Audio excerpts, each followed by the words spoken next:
नमस्कार दोस्तों, स्वागत है आपका हमारे YouTube channel Shiv Shakti classes में।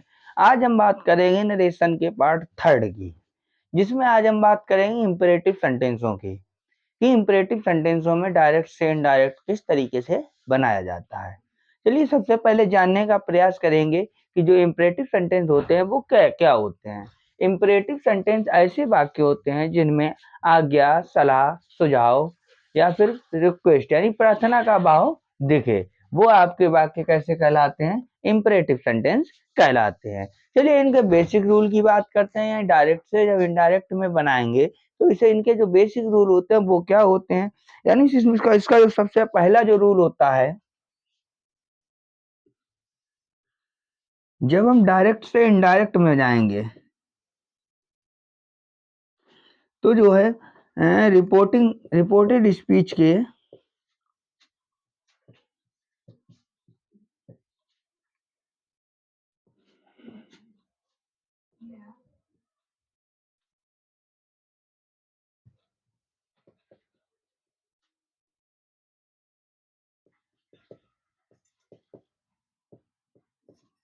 यानी कहने का मतलब जब डायरेक्ट से इनडायरेक्ट की तरफ बनाएंगे, जब डायरेक्ट से इनडायरेक्ट में कोई भी वाक्य को बनाएंगे तो उसके सेंस के अनुसार उसमें जो है शब्द का प्रयोग करेंगे। जैसे सैड टू है, अगर रिक्वेस्ट वाला भाव दिया जाता है तो उसमें रिक्वेस्टेड का प्रयोग कर दिया जाएगा। अगर रिपोर्टेड स्पीच में आर्डर का भाव दिया जाता है तो उसमें आर्डर लगा दिया जाता है, उसी के अनुसार। उसके बाद रूल नंबर 2 आपका ये कहता है, जहां पर इन्वर्टेड कामा हटाते थे, इन्वर्टेड कामा हटा करके डेड का प्रयोग करते थे, तो डेड का प्रयोग हम ना कर करके हम किसका प्रयोग करेंगे? टू का प्रयोग करेंगे।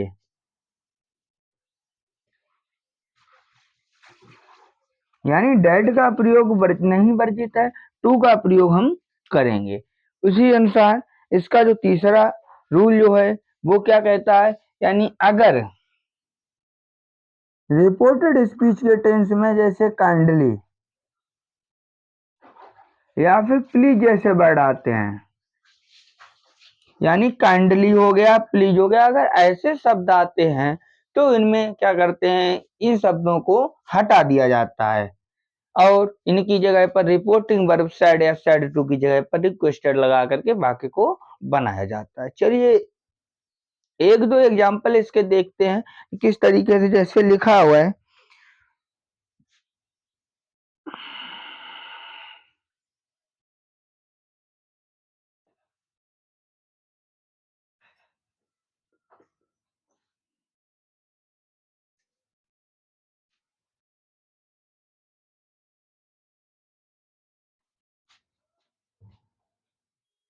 जैसे ये लिखा हुआ है।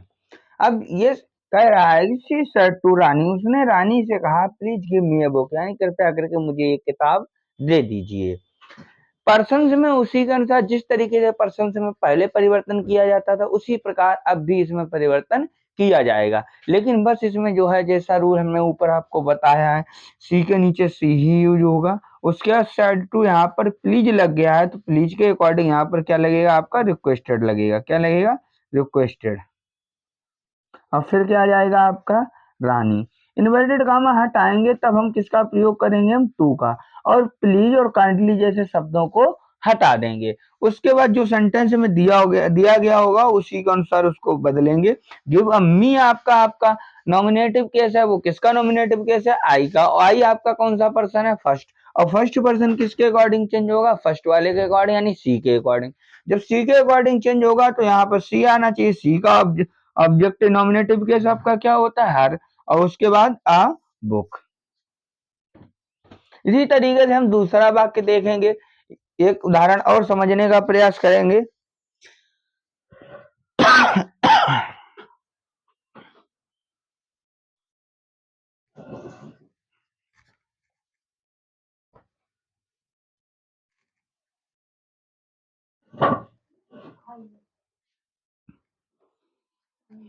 जैसे लिखा हुआ है,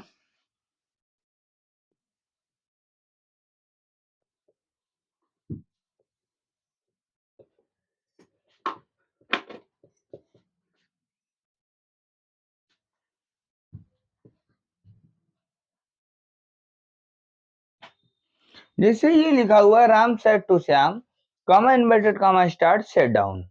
अब इसमें सेंस ही आपका बता रहा है कि इसमें ऑर्डर दिया गया है।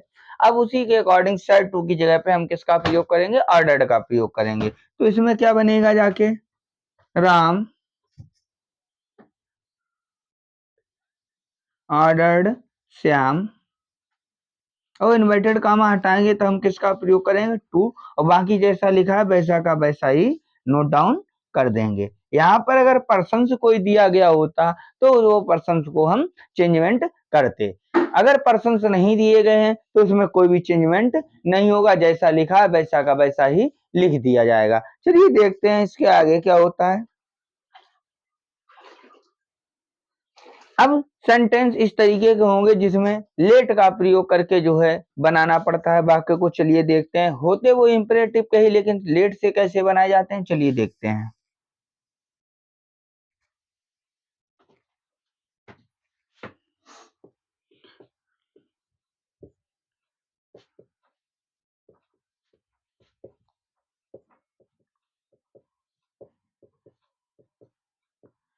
ये जो है आपके बोर्ड एग्जाम में ज्यादातर जो पूछा जाता है वो यहीं से पूछा जाता है, लेट से ही शुरू करके। चलिए देखते हैं इसका बेसिक रूल, यानी जो बेसिक स्ट्रक्चर क्या होता है। यानी लेट से भी जो है व्यक्ति की इच्छाएं अभिलाषाएं ये सब व्यक्त की जाती हैं, और इनका जो बेसिक जो स्ट्रक्चर होता है वो किस तरीके का होता है।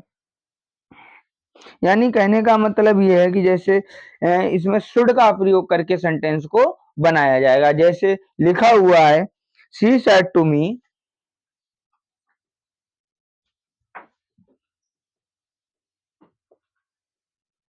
comma inverted comma start, let us go to market।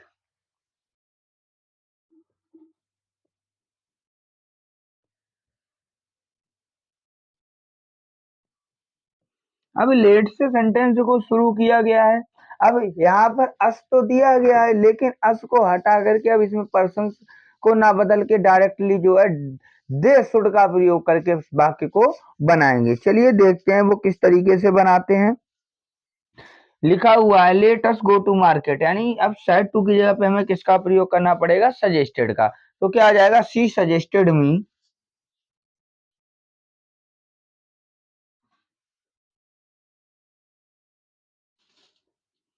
उसके बाद जब आप इतना बना लेंगे उसके बाद जो बनेगा तो टू लगा करके भी सेंटेंस बनाएंगे, और दे मतलब दैट लगाकर भी सेंटेंस को बना सकते हैं, और टू ले करके भी। तो दैट लगा करके अगर हम बनाएंगे तो इन्वर्टेड कामा हटाएंगे तब क्या लगाएंगे, दैट। और उसके बाद अस जो है आपका बी का ही ऑब्जेक्टिव केस है तो यहाँ पे क्या हो जाएगा, बी। फिर शुड गो टू मार्केट, ये इस तरीके से बनेगा। इसका दूसरा जो तरीका होता है वो नॉर्मली जैसे पर्सन चेंज किए जाते हैं उस तरीके से बनाएंगे, तब हम डेट का प्रयोग नहीं करेंगे, तब इसकी जगह पे हम किसका प्रयोग करेंगे, टू का प्रयोग। चलिए इसका जो दूसरा तरीका है वो भी देखते हैं कि वो किस तरीके से बनाया जाता है। क्या बनेगा इसका, सी सजेस्टेड मी टू। अब देखो आपका बी जो है फर्स्ट पर्सन वो किसके अकॉर्डिंग चेंज होगा, सी के अकॉर्डिंग चेंज होगा। तो इसमें क्या आ जाएगा, to me to go to market.